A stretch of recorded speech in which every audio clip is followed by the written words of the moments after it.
Abusia adwumaku a yɛfrɛ no IPPA according to sa organization omukyire mu a somewhere around May ɛna ɔmo twerɛ letter ɛde kɔma gold board ɛne lawyer Sammy Jamfi sɛ sika a gold board no ɔmo de di ɔmo dwuma ɛne how ɔmo di ɔmo dwuma nyinaa no deɛ yɛfrɛ no the right to information no ɔmo saa organization no ɔmo pɛ sɛ ɔmo hu saa nneɛma no nyinaa no sɛ sika sɛn ɛna government of Ghana ɛde ama ɔmo ɛne how bɛn koraa ɛna ɔmo go about ɔmo work no according to them na ɔmo kyerɛ sɛ from May na ɔmo twerɛ krataa ɛde kɔma gold board ɛne lawyer Sammy Jamfi no abusua up till now deɛ ɛnya adeɛ a ɔmatumi ɛnya response bi a ɛde afiri gold board ɛne lawyer Sammy Jamfi hɔnom nti according to ɔmo na ɔmo kyerɛ sɛ ɔmo mu tirim deɛ na ɔmo hu ni sɛ kata ahyehyɛ ne prɔyɛ bi ɛnyɛ den a ɛbɛkɔ so ɛwɔ gold board hɔnom ɔmo sɛ ɔmo kan yɛ ɔmo anu ansi mpo ɛna n'ano ada IMF foɔ de bɛto abɔnten sɛ gold board for dwumadi a ɔmo di ɛwɔ ɔmo office a lawyer Sammy Jamfi ɛda ano no from January to May a minimum kasa bɛyɛ sɛ 9 months yi deɛ according to them na ɔmo kyerɛ sɛ gold board hɔnom ɛka anaasɛ sika Ghana man ahwere adi afiri hɔnom no more than $200 and something million ɛno mpo no na gold board for ne deɛ ɔmo nya mfa ɛho asɛm ɛmɛto abɔnten sɛ na ɔmo nya awe o so ɔmo yɛ awe ɛna ɔmo katakata so o na ɛndeɛ na ɔmo nya mfa ɛho asɛm ɛmɛto abɔnten nanso according to amanfo bi na ɔmo kyerɛ mu a even the IMF foɔ ɛde aba abɛto abɔnten no ɛno mpo ɛyɛ ketewa ɔmo kyerɛ mu a ɛka ne deɛ so ɔmo sisi ne yie paa na ɔmo ayɛ bibia correct ama calculations ni nyinaa si susu deɛ ɛne gold board ɛka ɔmo abɔ ɛwɔ hɔnom no ebetwa more than $2 billion abusua ɛnya asɛnketewa na ɛno ɛna IPPA foɔ kyerɛ mu a wohwɛ nneɛma a ɛkɔ so ɛwɔ gold board hɔnom ɛne krataa ahodoɔ a ɔmatwerɛ ɛde akɔ gold board hɔnom sɛ information bi ɛwɔ hɔ ɛne sɛ anaasɛ how a ɔmo go about ɔmo processes nyinaa no ɔmo hia saa information ni nyinaa na ɛne deɛ ɔmo nso afili sɛ fairly gold board a account for bibi ɛkɔ so nti ɔmo sɛ saa nneɛma wei ankɔ so yi deɛ ɛne ɛne deɛ ɔmo de lawyer Sammy Jamfi ɛne gold board for ɛkɔ akɔgyina mu wɔ court na ɔmo kɔpie mu wɔ court hɔnom deɛ a na ɛsɛ gold board ɛne Sammy Jamfi aba abɔnten ɛde saa information no nyinaa no aba abɛtoɔ ama Ghana foɔ nyinaa hu. Deɛ abusua sɛ deɛ ɔman Ghana mu adeɛ nipa baako a na sɛ CEO baako a na so ayɛ hye paa no lawyer Sammy Jamfi ano ɔde yie paa nti ɛbɛbɔ awuram na yakɔ akɔtie deɛ agency no ɛde bɛto abɔnten ɛne reasons foforɔ ɛka ho a ne nyinaa no mo kyerɛ sɛ ɔmo de ho asɛm ɛkɔ akɔpiem ɛwɔ court. Policy and accountability. From what I read, can you first off confirm that both the Bank of Ghana and the Gold Board are yet to respond to a right to information request submitted by the IPP since May 2025? So good morning to you again, my brother, and good morning also to Engineer for his very brilliant analysis, and good morning to all your listeners.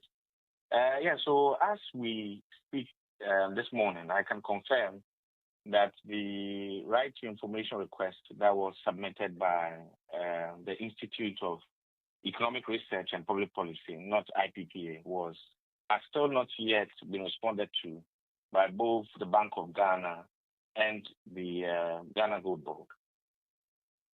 Do you have an idea why? Honestly speaking, we had our own assumptions as to why the request was not responded to, even though we also did follow-up requests somewhere in July.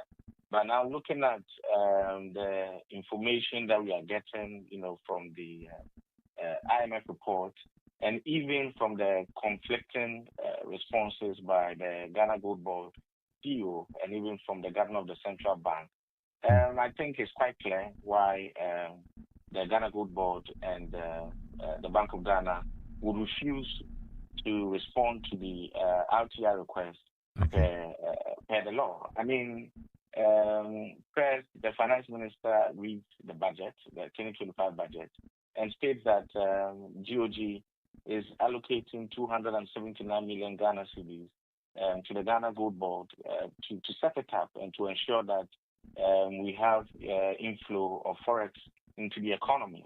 And later on, with no explanation, we actually read through a foreign entity, which is the IMF, that, Gold Board is trading with BOG funds and monies from the Bank of Ghana and commercial banks. And they've actually lost over 2.3 billion Ghana cedis of that money. So I would understand why the BOG and the Ghana Gold Board was hesitant when the Institute of Economic Research and Public Policy sent out the right to information request. I mean, exactly what were you seeking from them? So actually, we have requested data on the source of funding. Okay. Where we have requested for data on their trading practices. So how much they are buying the gold at, how much they are selling the gold at, and what the average price, etc. is. And interestingly, the Institute of Economic Research and Public Policy had sent out this RTR request not to try and crucify the Ghana Gold Board or Bank of Ghana, but really to also help them in terms of advising them on the best gold practices, etc. Because if Gold Board loses and if Bank of Ghana loses, all of us, we are at a risk, as we are seeing now, that if we've lost over 2 billion Ghana cedis from Gold Board trading activities, it's the whole economy that is at risk.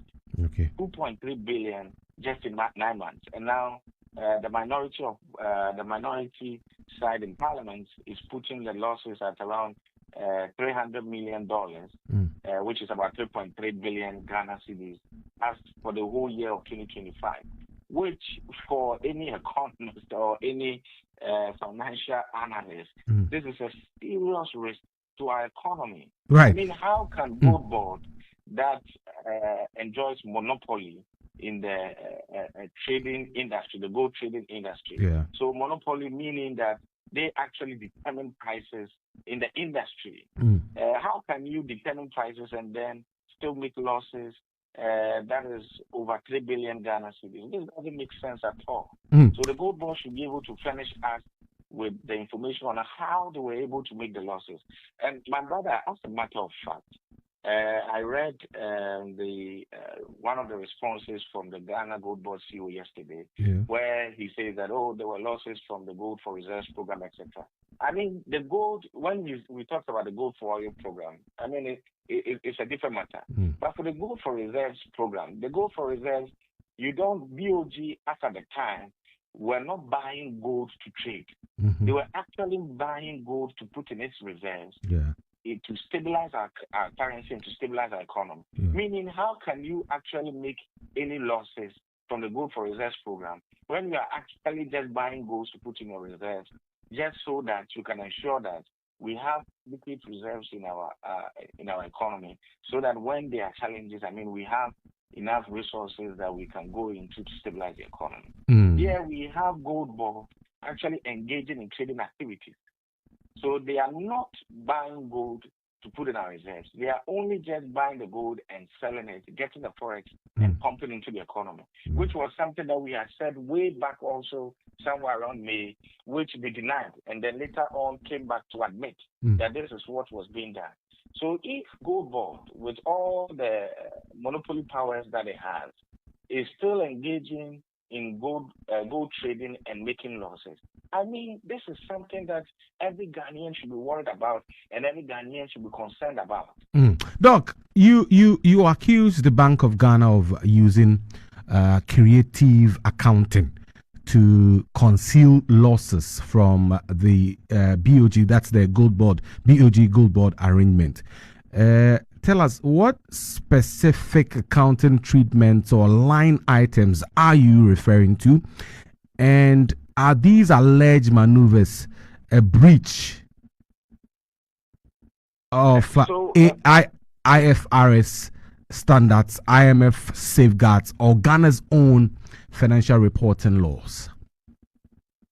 So, my brother, my post was, if you read my post, it was to warn the Bank of Ghana not to engage in any creative accounting to hide the losses. Yeah. I mean, first of all, the IMF report said was actually inside the IMF report. The IMF stated emphatically that there were $240 million of losses when it comes to the Gold Board Bank of Ghana arrangement. Yeah. And the IMF did not say this in a vacuum. The IMF said this based on data that was submitted to it by the Bank of Ghana and by the Gold Board itself. Later on, when the report becomes public, the Ghana Gold Board and Bank of Ghana comes initially and says that no, these are speculative losses, but not total losses. I mean, you submitted the data to the International Monetary Fund. Yeah. IMF did not get the data from any third-party sources. They got it directly from the Bank of Ghana and the Ghana Gold Board. Then later on, Ghana Gold Board comes back and admits that they had actually lost unaudited losses amounts to the $214 million that the IMF spoke about.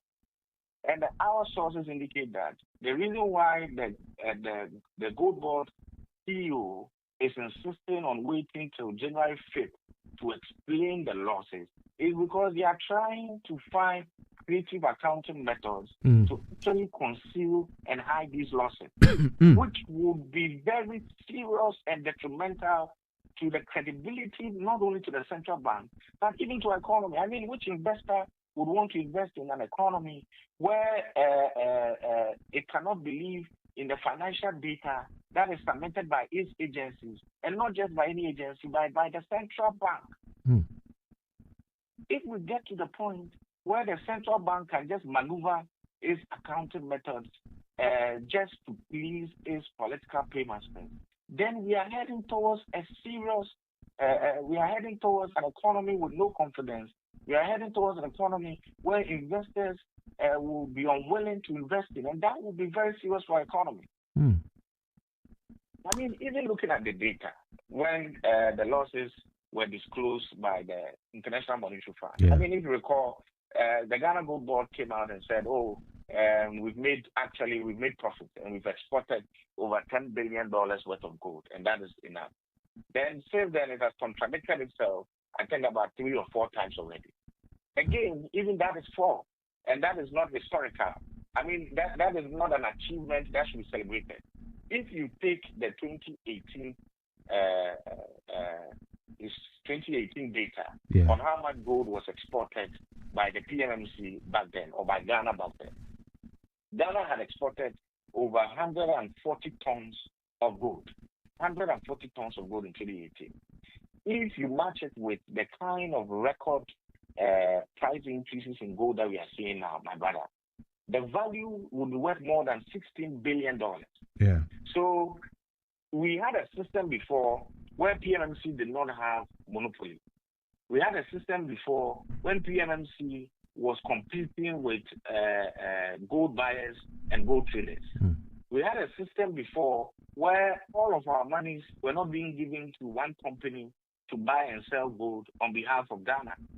But still, if we value the total production as at the time with the value of gold prices currently, that means that our export values would have been more than what Gold Board is saying that it did this year.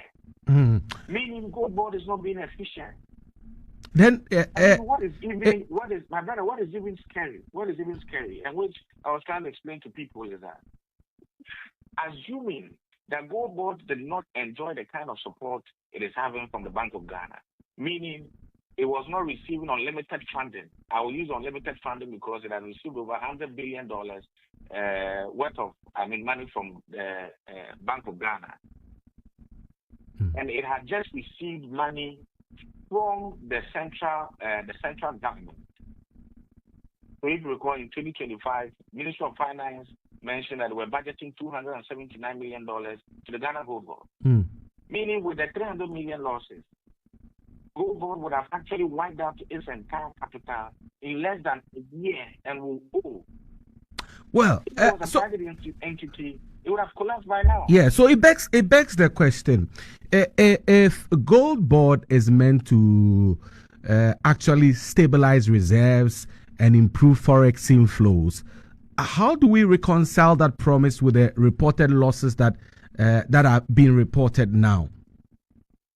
No, my brother, gold board, Bank of Ghana, gold board cannot take on the responsibilities or functions of central bank. Yes. If you read the act of the Ghana Gold Board, yeah, it enjoys monopoly of trading in gold. You cannot buy gold and have the ability to set prices for the gold that you buy in Ghana to make losses. This excuse does not hold. I mean, even if we have time and we go into the economics of all this, have we measured, when we talk about macroeconomic stability, does the CEO of Ghana Gold Board understand what macroeconomic stability is? Or are we then assuming that because we have an artificial exchange rate of $1 to about 11 Ghana cedis now, that is what macroeconomic stability is about? No. If we say that we are going to go into the details of what this artificial overappreciation of the cedi is doing to our sports sector, my brother, we will not sit here and talk about macroeconomic stability. Do you know that we are killing our export sector, which is the real sector of our economy, a sector that actually creates jobs? We are destroying that sector. You have monopoly. You go and buy and sell gold, and you come back and you lose over 2 billion Ghana cedis. And the only excuse you have is that because you are aiming at macroeconomic stability, therefore you are entitled to make losses. Does he understand what he's saying? Well, Doc, you with all this unprecedented illegal mining that is going on that engineers spoke about. And you still go ahead and make losses and you talk about macroeconomic stability. Doc, you mentioned Deloitte. You brought them in as a global audit firm and mentioned that they must not allow themselves to be reduced to a political instrument. What exactly do you expect Deloitte to do differently at this point? Issue a qualified opinion, demand restatements, or withdraw? So, my brother, at this point, all that we are of Deloitte. So, Deloitte will be